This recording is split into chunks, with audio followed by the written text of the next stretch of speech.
यवतमाळ जिल्ह्यातील दारव्हा तालुक्यातील उमरी इजार या ठिकाणी मुसळधार पावसामुळे शेतीचे अतोनात नुकसान झाले। शेतकऱ्यांनी कापूस, तूर आणि सोयाबीन पिकासाठी केलेला खर्च देखील निघणार नसल्यामुळे ते मोठ्या आर्थिक संकटात सापडले आहेत।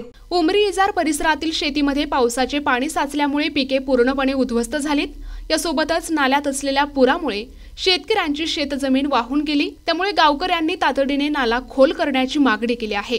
नायगाव रस्त्यावरील पुलावरून पाणी वाहत असल्याने वाहतुकीला मोठा त्रास सहन करावा लागतोय। अनेक दिवसांपासून ही समस्या कायम असल्यामुळे नागरिकांनी तातडीने नवीन पूल बांधून देण्याची मागणी केली आहे। शेतकऱ्यांनी या कठीण परिस्थितीत सरकारकडे तातडीने मदतीची मागणी केली आहे। राज्यसभा निवडणुकीच्या वेळी देवेंद्र फडणवीस यांनी शेतकऱ्यांचा सातबारा करूया कोरा अशी मोठी घोषणा केली होती। मात्र अद्याप या घोषणेची पूर्तता न झाल्यामुळे शेतकऱ्यांमध्ये नाराजी व्यक्त होत आहे। सरकारने याकडे लक्ष देऊन तातडीने मदत करावी अशी मागणी येथील शेतकऱ्यांनी केली आहे। उमरी इजारा येथे अतिमुसळधार पावसामुळे आमच्या कास्तकाराचा उमरी इजारा येथे फार मोठ्या प्रमाणात नुकसान झालेलं आहे।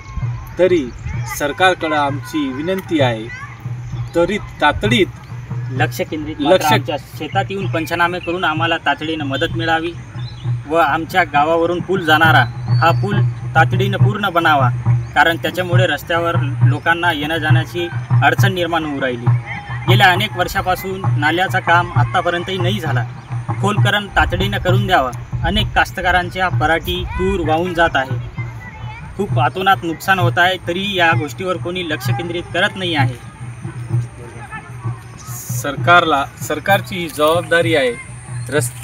नुसतं सभामंडप रस्ते यानं काम होणार नाही, कारण की आम्ही यवतमाळ जिल्ह्यात पूर्ण लोक संपूर्ण कास्तकारीवर अवलंबून आहे। त्यामुळं कास्तकारी हा आमचा मूळ व्यवसाय आहे। याच्याकडं सरकारनं व सगळे कर्मचाऱ्यांना लक्ष द्यावा।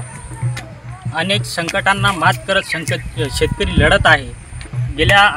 गेल्या इलेक्शनमध्ये आपल्याला म्हटलं की शेतकऱ्यांनो करूया आपला सातबारा कोरा। आत्तापर्यंत मात्र काही झाला नाही आणि आमच्या शेताचं नुकसान मात्र आपण डोळ्यासमोर पाहत आहात।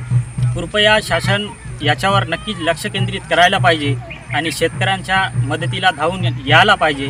हाच आमच्या उमरी ग्रामवासियांचा नम्रतेची विनंती आहे। NTV news Marathi, Darwha, Yavatmal.